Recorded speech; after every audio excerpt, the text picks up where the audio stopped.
Okay, so let's look at the overlap between the A string shape box and the G string shape box.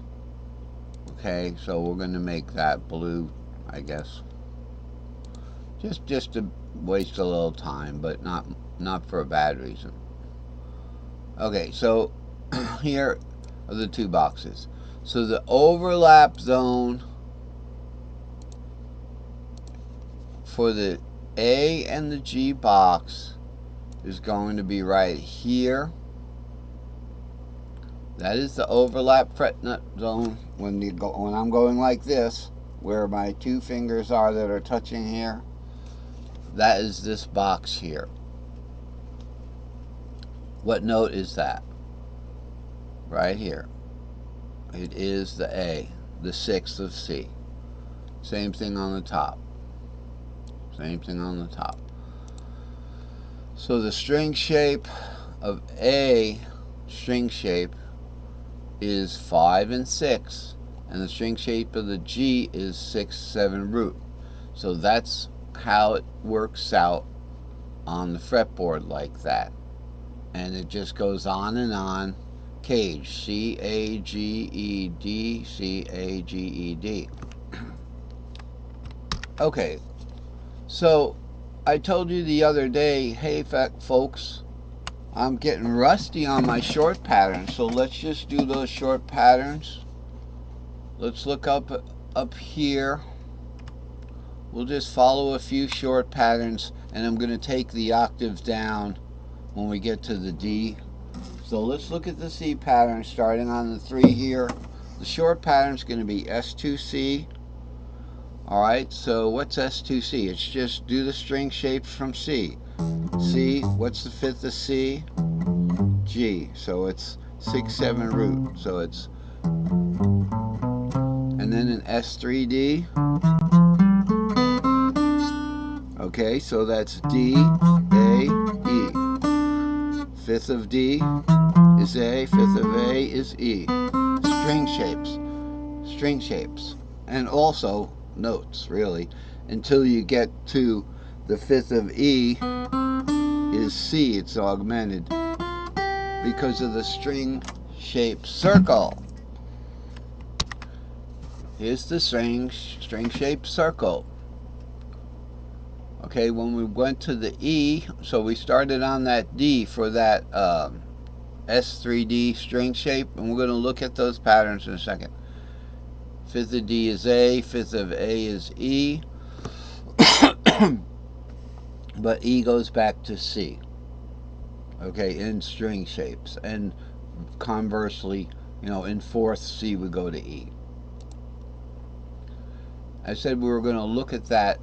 We were going to look at those patterns. Let's take a quick look at the pattern to show you that today's chart hasn't left you without patterns. Okay, here's a smaller version. I do this a lot of times with my charts. This was larger and took up more chart space yesterday, but now that we've kind of internalized, we've had a lesson on this, I've shrunk it down and just kept it in its own little corner up here. This is pattern corner up here. Okay, so that S3, that S3C, well, no, it's over here in the 7L group. So the S, it's a little hard to see here. This S3D is your 2, 3, 4, 5, 6, 7 root 2. Your S2C is your 3, 4, 5, 6, 7 root. These are your building blocks to pentatonic scales. Right there.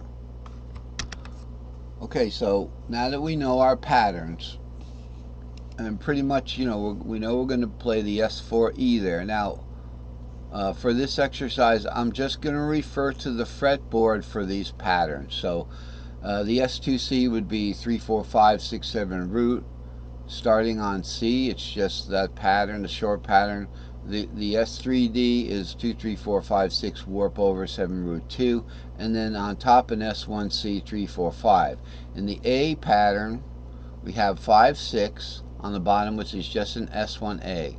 These labels down here are just Tri-Pentatonic cage labels, and they're very important, but they're not the pattern. The pattern is the S1A 5, 6 and an S4E 7 root 2 3 4 5 6 7 root 2 3 4 warped up. That's the top part of that S4E, and then 5, 6. So whenever we want to play a nice A, if we have it from here, here's a C-shaped A.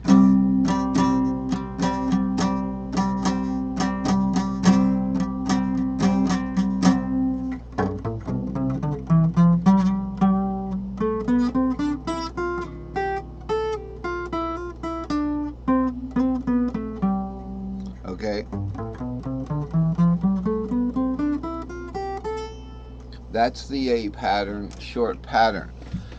You know, and if you could internalize these patterns and learn them, you know, you can rattle them off when you're playing, and then you intermix them with as the progression might change. So you go to a different chord, you know, and that different chord might take you to a different part of the fretboard, right? So you say we had that pattern I just played, okay, and then you somehow end up down in the C box, then you play the C box pattern. So if this pattern, this A that we were doing, goes to an A minor down here, an A minor shaped A minor. This is a C, this is an A major shaped C major. Then you end up down here at this A minor down here.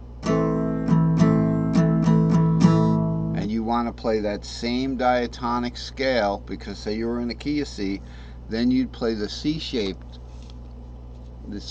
diatonic. Okay, and what's even nicer is that this E, this low E, is actually in the A minor arpeggio. It's actually a second inversion A minor. So you start an arpeggio on second inversion.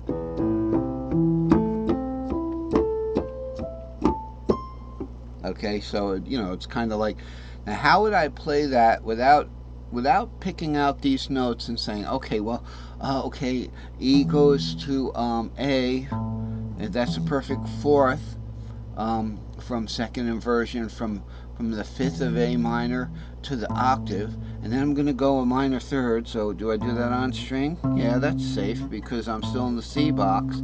Okay, then I'm going to do a third to the fifth is a major. It's a major third, you know, from the third to the fifth of that minor. So how do I avoid this kind of thing? And then I forgot where I am. Okay, A minor there. Now the tuning warp. We're going to go to the C. Oh, good. It's brought up closer because of the tuning warp. And then I'm just going to take another step up the ladder. Oh, we can't get to that octave there. The question is, instead of just memorizing how to do an arpeggio first inversion, because you know arpeggios, they love to go in the wrong direction. You know, cage bound arpeggios. How do we do cage bound arpeggios? And that would be just follow the pentatonic scale of the next cage letter up. A minor, C major. That's it. Pentatonic scale, C, D, E, G, A minor, C. C, so it's A minor to C, so it'd be C shape, do a C shape pentatonic. Okay, so if we played that, we do this guy.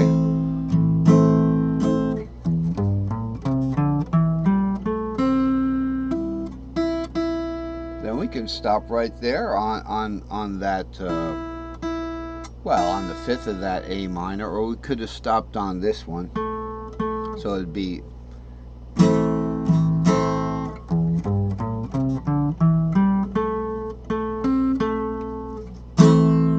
okay. So that's how to